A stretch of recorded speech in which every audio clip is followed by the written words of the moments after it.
따르며 지나온 순간에 승리와 수많은 실수 그 안에 새겨진 의미를 보내 저 하늘이 무지개 천국에 소망과 언약의 증거 언제나 주 함께 하시네 주 따르며 지나온 순간에 승리와 수많은 실수 그 안에 새겨진 의미를 보내 저 하늘이 무지개 천국에 소망과 언약의 증거 언제나 주 함께 하시네 벅찬 가슴으로 더 큰 목소리로 터질 것 같은 기쁨과 감격을 노래하라 하늘은 외치며 대지는 춤추네 주가 행하신 위대한 일 모두 찬양하라 주 따르며 지나온 순간에 승리와 수많은 실수 그 안에 새겨진 의미를 보내 저 하늘이 무지개 천국에 소망과 언약의 증거 언제나 주 함께 하시네 벅찬 가슴으로 더 큰 목소리로 터질 것 같은 기쁨과 감격을 노래하라 하늘은 외치며 대지는 춤추네 주가 행하신 위대한 일 모두 찬양하라 기뻐하며 노래하라 주 여기 계시네 태초부터 영원토록 주 함께 하시네 기뻐하며 노래하라 주 여기 계시네 태초부터 영원토록 주 함께 하시네 벅찬 가슴으로 더 큰 목소리로 터질 것 같은 기쁨과 감격을 노래하라 하늘을 외치며 대지는 춤추네 주가 행하신 위대한 일 모두 찬양하라 벅찬 가슴으로 기뻐하며 노래하라 주 여기 계시네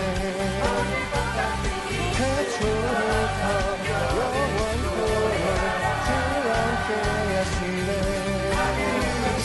기뻐하며 노래하라 주 여기 계시네 태초부터 영원토록 주 함께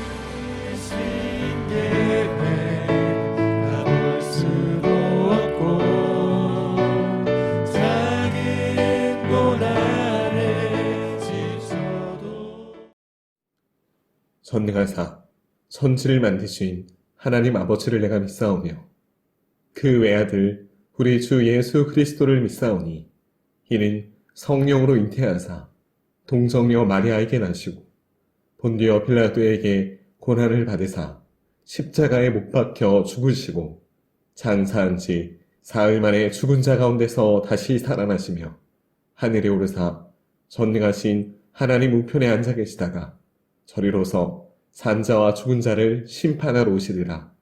성령을 믿사오며 거룩한 공예와 성도가 서로 교통하는 것과 죄를 사하여 주시는 것과 몸이 다시 사는 것과 영원히 사는 것을 믿사옵나이다.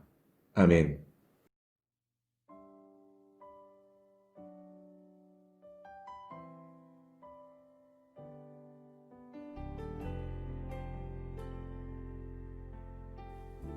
우리 학생들이 하나님의 은혜를 그 무엇보다도 우선시할 수 있는 주일이 되게 하소서.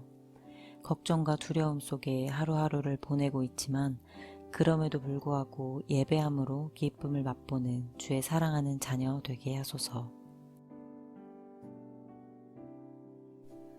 이 상황을 놓고 노력하고 수고하는 선생님들에게 새 힘을 더하여 주시고 하나님께서 주시는 지혜와 능력으로 모든 것 잘 감당하게 하옵소서.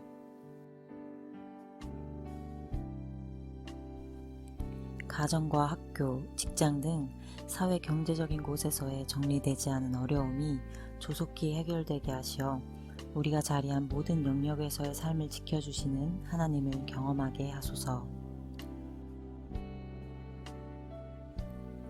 다드림의 예배와 다드리머들의 신앙생활이 위축되지 않게 하시고 주어진 상황 속에서 최선을 다하여 하나님께 영광 올려드릴 수 있는 주일 되게 해주세요.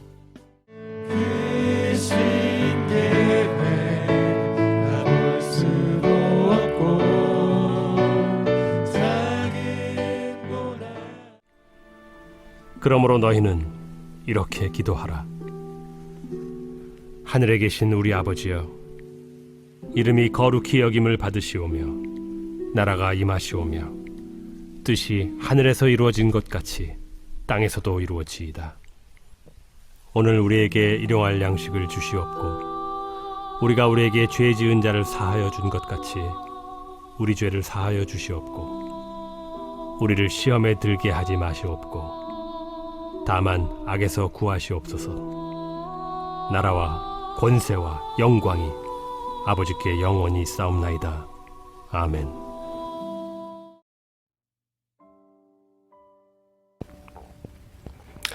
샬롬 다드림 잘 지내고 있나요? 4월 26일 포스트 코로나라는 표현을 여러분에게 말씀드렸는데 지금은 코로나 사태 이후에 전례 없는 전혀 다름을 의미하는 큰 변화를 겪고 있습니다. 소위 포스트 코로나를 향해 가면서 우리의 모습이 심상치가 않습니다. 지난주 나눈 바와 같이 이미 많은 피로도가 쌓여서 무기력하기까지 한데 심지어 과잉 행동으로 드러나는 극단적이고 과격함도 보이고 있습니다. 서로에 대한 불신과 원망, 걱정과 갈등의 화살이 이미 활을 떠난 듯합니다. 이태원에서 쏘아올린 공이 인천에서의 확진 당사자를 검색할 때 거짓말 강사라는 상위 검색이 눈에 띄고 그 강사가 코로나 확진 후에 완치까지 받고 다른 병으로 다시 입원했다는 소식에 대해서는 극단적인 비난과 추측성 욕설들이 난무합니다. 이번 한 주만 해도 길거리에서는 무작위적인 폭력이 이어졌고 가정 내 학대가 언론을 통해 자주 노출된 한 주였습니다. 아파트 놀이터에 자동차가 돌진하는 어이없는 극단적인 사건도 내비쳤고 우리 서구에서는 1시간 사이로 중학교 학생들이 투신하는 사고도 이어졌습니다. 비단 우리나라만 그럴까요? 구글의 첫 화면입니다. 플로이드 사건으로 미국 전역이 들썩이는 소식 다들 들어봤을 거예요. 블랙 라이브스 매터 외치면서 백인 경찰의 과잉 진압에 숨진 흑인 조지 플로이드를 기리는데 이 무릎 꿇기의 유래를 보니 차별에 대한 저항이었죠. 교회도 우리 믿음의 자녀들도 앞으로 우리가 처한 이 답답한 상황을 저항과 극단적인 행동으로 이겨낼 수 있을까요? 여러분, 아니겠죠. 이건 어쩌면 피로도를 넘은 무기력과 분노, 원망, 걱정, 근심, 염려로 가득 찬 무엇인가가 잘못됨을 느낀 일반적인 사람들의 피드백 내지 표현일 겁니다. 지금 우리의 눈앞에 있는 어려움들, 그로 인한 피로도와 원망, 근심으로 우리 하나님의 자녀들이 만일 누군가에게 똑같이 돌을 던진다면 그것은 바로 우리를 향한 돌이 될 것입니다. 이러한 답답한 상황이다 보니 예배도 전도도 교육도 봉사도 교제도 복음의 길을 잃은 것처럼 그렇게 느껴지기도 합니다. 그동안 이런저런 방식으로 생각해온 다름과 틀림, 다름은 인정하고 틀림은 옳음이라는 말씀의 온전한 기준을 붙잡아야 했기에 그동안 분별하는 지혜를 강조했으나 이것은 엄밀히 말하면 다름과 틀림은 서로 긴밀하게 관계하고 있음을 우리로 하여금 알게 해줬습니다. 세상과 구별돼야 할 우리가 세상에 뒤처진 채 다름의 영역인 코로나 사태 자체에 집중하는 것은 어쩌면 우리의 강점을, 우리의 장점을 잃게 만드는 것이 아닐까요? 블랙 라이브스 매터 운동과 관련하여 우리의 눈을 사로잡은 한 사건이 있었습니다. 바로 미국의 한 고등학생의 선회인데 앤토니오 퀸 주니어라는 청년의 소식인데 18살 우리 영우, 종현이, 주성이, 성우, 대영이, 은철이와 같은 나이죠. 미국의 인종차별 시위와 관련하여 일부 시위대의 약탈 내지 파괴 행위로 더럽혀진 그런 길거리를 새벽 내내 청소한 미국주의 한 청년의 이야기입니다. 이 퀸 주니어라고 하는 청년은 몇 시간 전 일어난 그 시위로 곳곳이 유리 조각과 쓰레기로 널려있는 모습을 보고 새벽 청소를 결심했다고 합니다. 그는 빗자루와 쓰레기 봉투를 들고 거리로 나섰습니다. 그리고 그 거리를 홀로 청소를 했어요. 이 청년의 소식을 들은 뉴스를 타고 이 소식이 전달되자 곳곳에서 이 선행에 대한 선물을 사람들이 전달했습니다. 전액 장학금과 머스탱차 선물까지. 전도사님 이제 쓰레기 봉투 들고 밖으로 나가야 될 것 같습니다. 사랑하는 친구들, 우리에게 세상이 원하는 것 바로 이 모습 아닐까요? 어쩌면 코로나가 무엇인지 그리고 이 사태를 겪는 우리의 대안이 무엇인지 이해하고 말하는 것도 중요하겠지만 어쩌면 더 중요한 것은 우리에게 이전에도 그리고 지금도 앞으로도 가장 중요한 것에 집중하는 모습 아닐까요? 급한 것보다 중요한 것에 집중하는 모습이 아닐까요? 하나님을 사랑하고 그것을 이웃사랑의 방식으로 우리가 표현하는 것, 그것이 아닐까요? 이웃에 대한 기도를 사랑하는 하나님께 쉬지 않는 것, 여러분 그것 아니겠습니까? 이것이 바로 우리가 코로나를 통한 하나님의 뜻을 깨닫는데 그리고 그 은혜를 통해 이 세상이 하나님의 긍휼을 입는데 힘써 기도하지 않으면 안 되는 이유입니다. 그래서 우리는 너무 바빠서 기도합니다. 우리는 그래서 기도를 쉬지 않아야 합니다. 이런 고민을 하는 우리에게 허락해 주신 주님 가르쳐 주신 모범적인 기도가 있습니다. 우리는 이것을 주기도문이라고 부릅니다. 사랑하는 친구들, 우리가 기도를 할 때 가장 먼저 해야 하고 가장 중요한 것 무엇일까요? 전도사님이 성령 때 기도 제목을 적어놓고 기도를 해도 40분을 못 넘기는데 그게 가장 중요한 것은 아니지만 그때는 그게 너무 신경 쓰이는 거예요. 그래서 당시 기도의 사람이라고 불리는 당시 학교 체프를 드리고 나서도 몇 시간이나 개인 기도를 드리는 그 자매에게 물어봤습니다. 어떻게 그렇게 기도를 열심히 오래 할 수 있니? 그 친구가 저에게 이렇게 말했어요. 오빠, 사랑하는 친구와 사랑하는 사람과 같이 있기만 해도 4시간, 5시간은 금방 가. 여러분, 하나님 사랑하시나요? 그렇다면 너무 자연스럽게 우리가 기도할 수 있게 될 겁니다. 기도를 한다면 가장 중요한 것은, 가장 먼저 해야 할 것은 기도를 받으시는 분이, 내가 살아가는 그분이 진짜 누구인지 아는 것입니다. 내가 살아가는 분이 어떤 분인지 정확히 깨닫는 거예요. 주기도문의 가장 먼저 시작하는 부분은 바로 기도의 대상자, 우리가 기도를 하는 그분이 누구인지가 나옵니다. 바로 하나님, 하늘에 계신 우리 아버지, 하늘에 계신 우리 아버지, 바로 우리의 기도를 받으시는 분은 하늘에 계신 우리 아버지라는 거예요. 이 부분에서 하늘에 계신이라는 표현은 모든 인간들 위에 뛰어나셔서 인간들을 초월해 계신 하나님을 우리에게 보여준다면, 우리 아버지라는 표현은 그 위대하신 분이 우리 가운데 오셔서 우리를 함께 가족으로 살아가게 만드시는 그 그림을 보여준다고 말씀드릴 수 있습니다. 이 부분을 눈높이를 맞춰주신다고도 하는데, 이 부분에 대해서는 이후에 자세히 설명하기로 하고, 성경은 하나님을 아버지라고 부를 때 총 4가지 의미로 아버지라는 표현을 씁니다. 아버지라고 하면, 성경이 아버지라고 표현하면 4가지 중에 하나의 의미라는 거예요. 첫 번째는 위격적 아버지입니다. 하나님은 하나님이시지만 삼위일체, 삼위격의 하나님이라는 거예요. 그 삼위일체 하나님을 표현할 때 아버지, 하나님 아버지라는 표현을 씁니다. 자, 두 번째, 성경에서 나오는 아버지라는 표현은 창조적 아버지를 말하는 경우가 있습니다. 하나님은 홀로 계신데 하나님으로부터 모든 만물이 태어났어요. 하나님이 모든 만물을 창조하셨죠. 모든 만물들은 그 창조주 하나님께 아버지라고 부르는 거예요. 만든 그분이 아버지다라고 하는 표현인 겁니다. 유아 스페셜이라는 영화를 보면 나무 인형이 사는 한 마을에 나무 인형 하나가 나오는데, 이 나무 인형 한 명이 하나가 맨날 실수를 반복하는 겁니다. 다른 나무 인형들에게 그래서 인기가 너무 없습니다. 마을의 나무 인형들은 마을에서 벗어난 언덕 위에 집이 있는데, 그 큰 집에는 절대로 가면 안 된다는 소문이 파다 있어요. 그런데 이 실수투성이인 나무 인형이 자포자기하는 심정으로 그 집으로 찾아갑니다.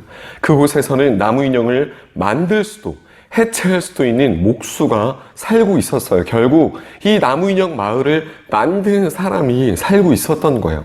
그 사람과 이런저런 얘기를 하다가 이 실수투성이인 인형이 자기는 참 실수를 많이 하고 쓸데없는 인형이다 라고 얘기를 하는데, 그 목수가 이 얘기를 듣더니, 아니, 나는 나에게는 너가 너무 특별하단다 라고 말을 합니다.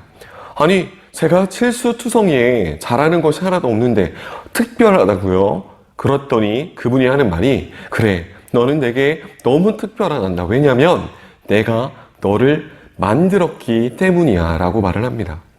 여러분, 만든 분이, 우리를 만드시고 여러분을 만드신 그분이 보기에 심히 좋았다라고 말을 했다면, 너무 좋았던 이유는 그분이 최선을 다했기 때문이 아닐까요? 최선을 다해 만든 여러분이 가장 특별한 것은 그분의 입장에서는 당연한 것일 거예요. 이렇게 나를 만드신 그분을 부를 때 우리는 아버지라고 쓸 수 있습니다.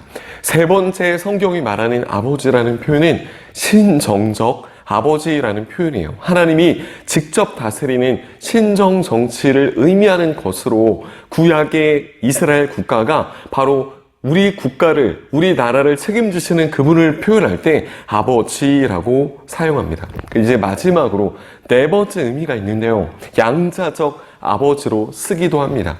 남의 집 아이를 자기 아들로 삼아 똑같은 권리를 누리는 그것을 만들게 하시게끔 하는 표현이 바로 양자인데, 우리는 죄를 짓고 타락해서 하나님과의 관계에 끊어진 사람들인데, 그리스도의 십자가로 우리를 구원하셔서 하나님의 자녀가 되게 해주신 것, 그 입장에서 우리가 하나님을 부를 때 아버지라고 부른다는 겁니다. 첫 번째 뭐라고요? 첫 번째는 위격적 아버지, 삼위의 하나님을 부를 때 아버지라는 표현을 쓸 수 있다. 두 번째는 창조적 아버지, 모든 만물을 창조하신 그분을 부를 때 그 피조물, 만든 바 된 우리가 나를 만들어주신 아버지라는 표현을 쓸 수 있다. 세 번째는 신정적 아버지, 국가를 인도하시는, 우리의 나라를 책임지시는 그분을 표현할 때 아버지라는 표현을 국가적으로 쓸 수 있다. 그리고 마지막으로 양자적 아버지라고 말씀드렸는데, 자, 양자적 아버지 되심의 이 위대함이 앞서 말한 모든 것의 아버지 되심을 훨씬 능가하는 사랑을 우리에게 보여주시는 겁니다. 예를 들어 보겠습니다. 로마서 8장 15절에 너희는 다시 무서워하는 종의 영을 받지 않고 양자의 영을 받았으므로 우리가 아빠 아버지라 부르짖느니라. 그 아들의 영을 우리 마음 가운데 보내사 아빠 아버지라 부르게 하셨느니라. 갈라디아서의 말씀. 아빠 아버지라는 이 호칭은 예수님께서 하나님을 부를 때도 사용하셨던 용어입니다. 아버지라는 이 표현이 헬라어로 파테르라고 하는데, 이것은 아람어인 아바, 아빠를 옮긴 말이에요. 아빠라는 표현, 아바라는 표현은 가족들 간의 관계에서 부르는 아주 친근한 아버지에 대한 표현입니다. 우리로 말하면 정말 그야말로 아빠 같은 거겠죠. 유대인들은 아버지라는 명사를 하나님에 대한 표현으로 썼지만 이처럼 친근한 개인적인 표현이 아닌 민족적이고 국가적인, 아까 말씀드렸던 세 번째, 신정적인 아버지로서만 사용을 했는데, 예수님께서는 성경에서 보니까 놀랍게도 이런 유대인의 전통적인 관습을 깨고 하나님을 자신의 아빠, 우리의 아빠라고 하셨습니다. 이것은 그들에게 낯설고 전통에 없었던 일이고 사용하는 방식이 가지는 예수님의 이 친근함을 유대인들에게는 충격으로, 유대인들이 느끼기에는 충격으로 다가왔습니다. 그런 예수님은 주기도문을 우리에게 가르쳐 주시면서 그 공동체를 모두 가족처럼 함께 있으면서 이제 두렵고 무서운 아버지가 아니라 자식이 아빠를 부르듯 아주 친밀한 사랑을 가지고 아버지와 관계를 맺는 하나의 공동체가 되기를 바라셨던 것 같아요. 이러한 차원에서 우리가 기도를 할 때 하늘에 계신 우리 아버지라고 표현하는 것은 앞서 말했던 눈높이 교육으로, 교육적으로 말을 하면 일종의 아콤모 다티오라고 말할 수 있는데, 이것이 무슨 뜻이냐면 눈높이 교육으로서 맞춤식 교육이요, 맞춤식 설명이라는 거예요. 이처럼, 이 사진처럼 대통령이 아이의 눈높이에 맞춰주심입니다. 전도사님에게 이제 첫째인 수아에게 공부를 시킬 때가 있는데, 아직 초등학교 입학 전이라 공부의 방법과 방향을 가족이 다 고민하고 있습니다. 공부가 좋아지게 하고 싶은 마음에서인데 엄마와 한글 공부를 하다가 이 아이가 쉬고 있길래 전도사님이 이렇게 물어봤어요. 수아야, 첫째 이름이 수아인데, 수아야, 왜 공부를 해야 되는지 알아? 그건 바로 남을 돕기 위해서야. 수아가 공부를 열심히 하면 할수록 남을 도울 수 있는 힘이 생긴단다. 첫째 딸에게 공부를 한다는 것은 이후로 남을 돕는 일이 되었다고 아빠로서 스스로 해피엔딩을 만들어 봅니다. 여러분, 공부해서 남 주나요? 그런데 공부해서 남 줄 수 있습니다. 이게 바로 눈높이를 맞추면 생기는 일입니다. 하나님이 온 땅과 만물 위에 높으시면서도 우리의 세밀한 삶 속에, 심지어 지금 이 순간을 심지어 넘어서서 포스트 코로나로 불리는 혼란스러운 상황이 종식되는 그때에도 우리가 기도할 때 우리의 삶의 특이점을 뚫고 간섭하셔서 사랑과 자비로 돌보시며, 우리가 넘어질세라, 우리가 깨질세라, 우리가 배고플세라 염려하면서 아빠처럼 친밀히 하신다는 그 마음을 전달하기 위해서 우리의 눈높이에 맞춰서 말씀하고 계십니다. 그러나 바트, 아빠, 스카시, 그렇게나마 말씀해 주시고 전달하고 싶으셨던 하나님과 우리의 관계는 온전히 전달되지 못한 것처럼 보여집니다. 아담이 죄를 짓고 가인이 살인을 하고 노아의 때 심판을 받습니다. 그러나 그 후에도 여전히 죄를 짓고 또 지어 지난번 솔로몬의 이야기처럼 노예로 끌려다니고 분열하며 암흑시대를 거쳐 맞춰주신 그 은혜가 땅에 떨어진 모습으로 우리 앞에는 지치고 상해서 극단적인 모습들의 죄악이 관영합니다. 죄가 관영한 모습, 죄가 가득한 모습이라는 뜻이에요. 구체적으로 노아의 때를 보면 그때에 온 땅에 하나님 앞에 부패하여 포악함이 땅에 가득한지라. 사람을 그 따뜻한 눈으로 보시는데 악할 뿐인지라. 하나님의 마음에 근심하시는 그 모습이 표현되고 보입니다. 그리고 하나님은 지면에서 이 사람을 다 쓸어버릴 것을 결정하십니다. 사람이 얼마나 악하길래 최선을 다해 창조하신 인간에게 하나님은 이렇게까지 하실까요? 지금은 노아의 때의 인간 때와 비교해서 더 나을 때가 아닙니다. 오늘날에나 그때나 똑같은 것 같아요. 인간은 전적으로 똑같습니다. 전적으로 타락했기 때문이라고 성경은 말합니다. 기록된 바 의인은 없나니 하나도 없으며 사도 바울의 말씀은 여전히 유효합니다. 심지어 예수님을 믿을 때나 믿지 않을 때나 똑같아 보이기까지 합니다. 여러분, 이 말은 예수님을 믿고 나서 우리가 다를 것이 없다라는 말이 아니에요. 다릅니다. 그리고 달라져야 합니다. 근데 똑같아 보이는 이유는, 달라진 것이 없어 보이는 이유는 무엇일까요? 그것은 예수를 믿고 나면 적어도 같은 죄인이지만 죄인임을 깨달을 수 있는 데에 있다는 거예요. 죄인임을 우리가 깨닫지 않으면 결코 세상의 그것과 다름이 없다라는 뜻입니다. 환자를 치료할 때 가장 중요한 것은 아프다는 것을 알고 치료받으려 할 때 의미가 생긴다는 의미입니다. 심지어 예수님을 알고 나면 내가 더 큰 죄인이요, 더 전적으로 타락했다는 것을 깨닫게 됩니다. 그래서 고백하게 되는 두 가지, 여러분들 말씀드렸는데 혹시 기억하시나요? 나는 내가 생각한 것보다 훨씬 더 큰 죄인이다. 예수님이 죽으실 정도로. 두 번째는 뭔가요? 나는 내가 생각했던 것보다 훨씬 더 큰 사랑을 받았다. 예수님이 죽으실 정도로. 우리가 이렇게 고백한다면 힘든 건 똑같고 눈앞에 악이 자명하게 보이는 것도 똑같은데도 그리스도로 인하여 감사의 조건이 생깁니다. 내가 진짜 죄인이요, 오직 예수 그리스도만이 유일한 해결책이다라는 것을 깨닫게 됩니다. 오라, 나는 곤고한 사람이로다. 이 사망의 몸에서 누가 나를 건져내랴. 우리 주 예수 그리스도로 말미암아 하나님께 감사함이로다. 그런즉 내 자신이 마음으로는 하나님의 법을, 육신으로는 죄의 법을 섬기노라. 여러분, 사실 우리가 죄인임을 느끼고 스스로 죄책감을 느끼는지 안 느끼는지가 우리가 인간이 죄인이라는 그 본질에 영향을 주는 것은 아닙니다. 하지만 우리는 이 가운데서 내가 죄인입니다 라고 하는 이 고백을 함으로써 성령님께서 밝히 보여주시는 십자가의 은혜와 예수님께서 보여주시는 하나님의 사랑이라는 것을 알게 됩니다. 여러분, 노아의 때에 세상을 심판하시고 사람을 심판하는 노아의 때에 노아를 향해서 노아가 당세의 의인이요 완전한 자라는 이 표현을 우리가 어떻게 이해해야 할까요? 노아의 행동은 다 선했다는 뜻일까요? 여러분, 아니죠. 의인은 없나니 아무도 없다고 말씀을 드렸습니다. 노아는 의인이요 라고 하는 이 표현은 죄가 없다는 뜻이 아닌 거예요.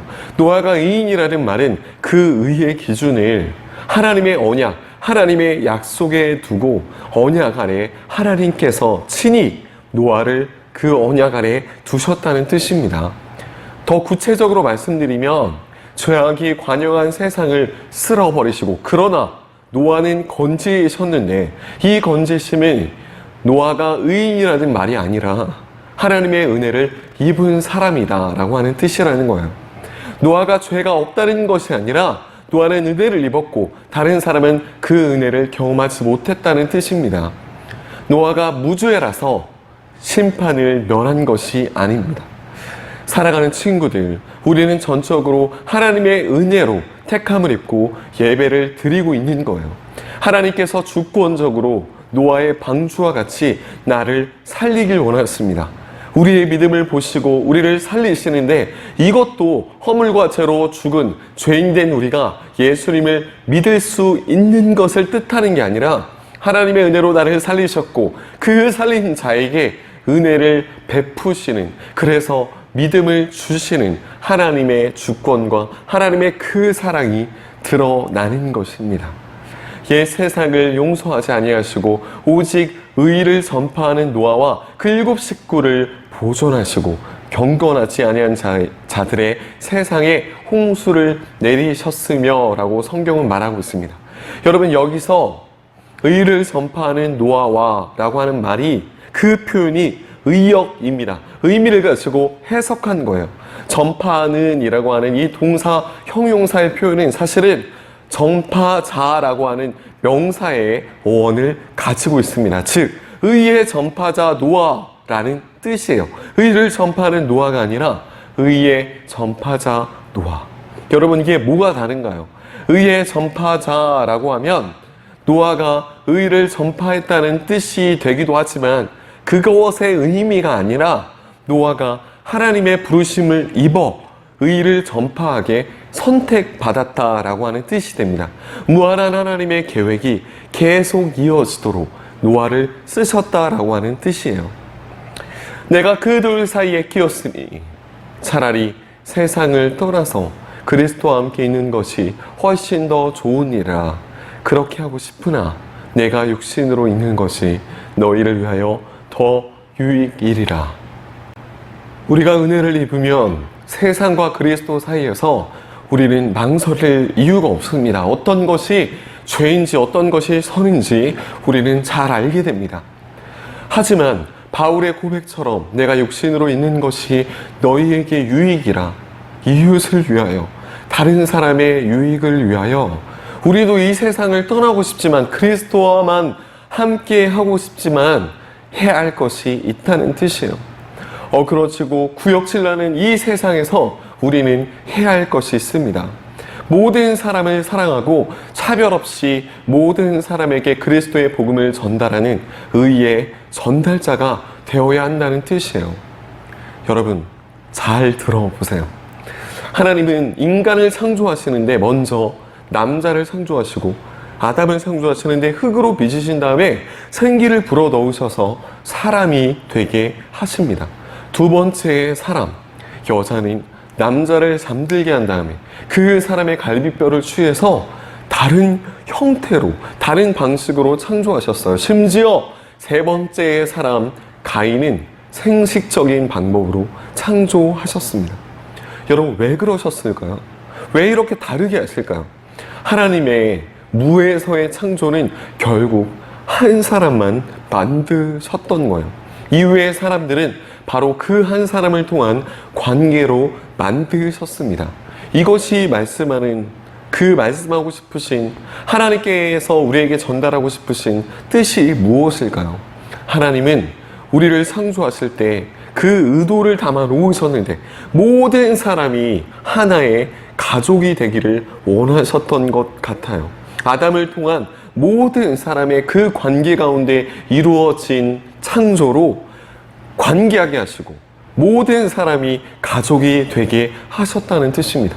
창세기 2장에서 첫 번째 결혼식이 아름답게 이루어지는데 아담이 하와를 보고 이는 내 뼈 중에 뼈요 살 중에 살이라고 고백합니다. 이 고백은 최초의 고백이자 최고의 고백으로 자기 자신과 나눠지지 않도록 하나가 된, 그렇게 하나가 되게 하시는 사랑의 고백입니다. 만약에 우리가 타락하지 않았다면, 죄의 영향 아래 있지 아니했다면 가인과 아벨과 셋이 태어날 때 계속 자기 자식에 대해서도 아담은 내 뼈 중에 뼈요 살 중에 살이라고 고백했을 것입니다. 하지만 죄가 들어와 하나님과의 관계가 깨지고 나니 두 사람 사이에서도 파경에 이르게 되고 가인이 아벨을 죽이게 되고 가족 관계는 깨지게 되고 사랑의 관계가 완벽하게 파손됩니다. 이 파손된 관계를 회복시키시는 분으로 예수 그리스도가 오신 겁니다. 그리고 이 세상에서 혼신의 힘을 다하여서 우리를 사랑하여 살다가 마지막 십자가에서 장렬하게 죽으셨는데 그 십자가의 피로 인하여 하나님의 피 어린 사랑을 인류에게 보여주신 거예요. 예수님은 하나님을 아버지라고 부르라고 우리에게 말씀하고 계시면서 그 커다란 그림을 우리에게 보여주고 계십니다. 그럼 마지막 때에 이 세상의 모든 죄로 말미암은 갈등이 끝나고 새하늘과 새 땅이 이루어졌을 때, 포스트 코로나로 지금 이 코로나의 영향에 벗어났을 때 우리 인간은 서로에 대해 이는 내 뼈 중에 뼈요 살 중에 살이라는 고백을 다시 하길 원하신다는 뜻입니다. 그때까지 주님은 교회를 세우셔서 그런 고백을 교회로 하여금 하게 하며 우리를 지금 살게 하실 거예요. 여러분, 교회가 왜 필요할까요? 바로 이 바보 같은 사랑을 실천하고 실현할 수 있는 유일한 곳이기 때문입니다. 구원을 받는다는 것은 우리 개개인이 받는 것이지만 이런 구원을 받은 우리들을 한 가족으로 부르셔서 마치 삼위일체 하나님이 서로를 사랑하시는 그 모범을 보이신 것처럼 이 세상도 서로 사랑하는 그런 사랑의 사회가, 그런 공동체가 되기를 원하신다는 뜻이 아닐까요? 우리 그리스도의 지체들은 영적으로 한 가족입니다. 육신으로는 몸은 각기 다른 부모의 자식으로 태어났지만 영적으로는 한 부모이신 그리스도를 통하여 아담의 모범을 통하여 보여준 그렇게 태어난 가족이 된 사람들입니다. 우리가 하나님께 끊임없이 은혜를 받고 사랑을 받음으로써 서로가 서로를 용납해서 하나님이 누구신지를 보여주는 그 공동체를 이 세상에서 세우게 하시려고 예수님이 우리를 하나님의 자녀로 삼으시고 지금 그 주님께 하늘에 계신 우리 아버지라 부르라고 말씀하고 계십니다. 하늘에 계신 우리 아버지, 그 하나님은 우리를 사랑하시는 최고의 아버지이세요.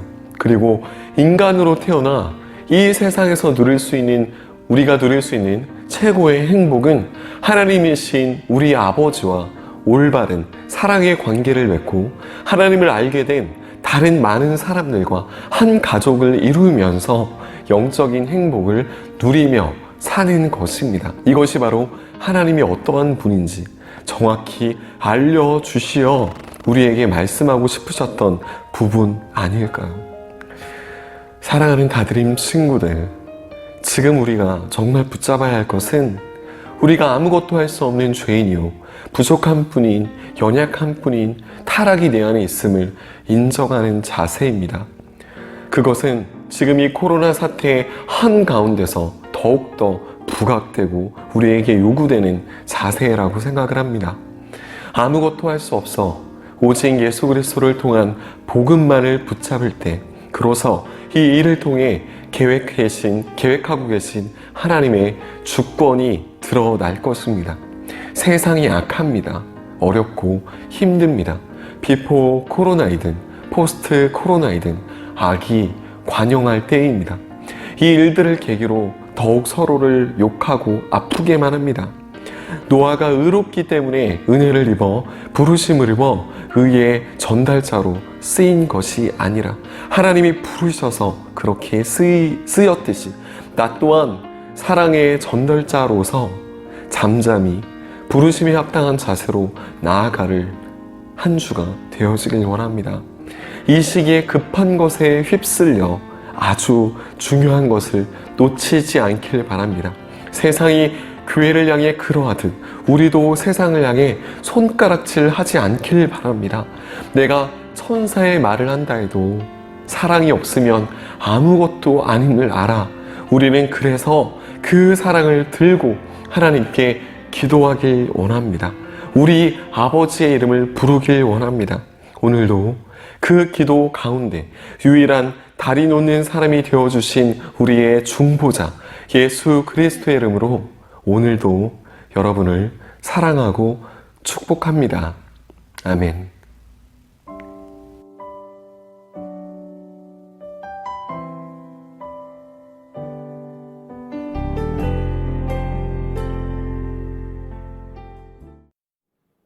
하늘에 계신 우리 아버지여, 이름이 거룩히 여김을 받으시오며 나라가 임하시오며 뜻이 하늘에서 이룬 것 같이 땅에서도 이루어지이다.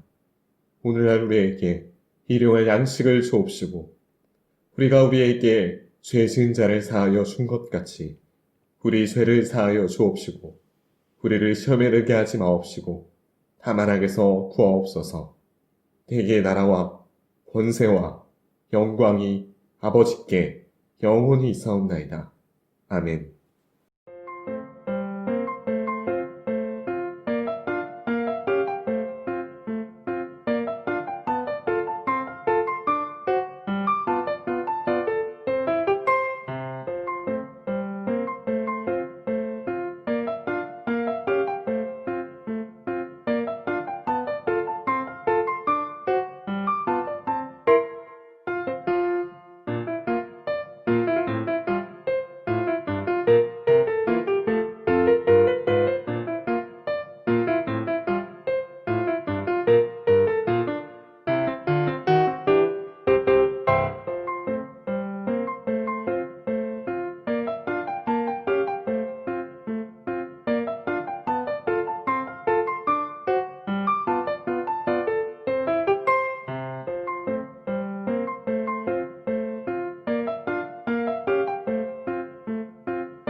안녕하십니까.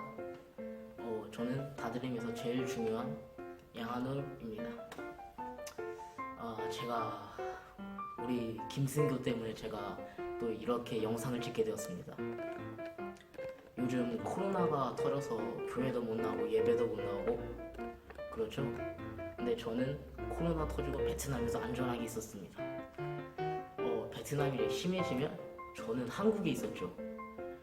여러분들은 어떻게 지내셨나요, 요즘? 정말로 궁금합니다.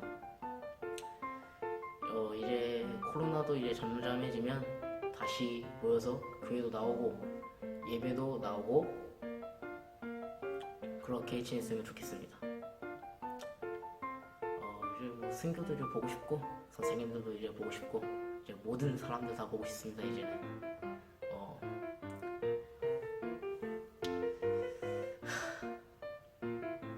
제가 영상을 왜 찍는 걸까요? 저 김승교. 아무튼 이렇게 영상을 마무리 짓겠습니다. 이상 다드림에서 제일 중요한 양한울이었습니다. 치유 다드림 화이팅!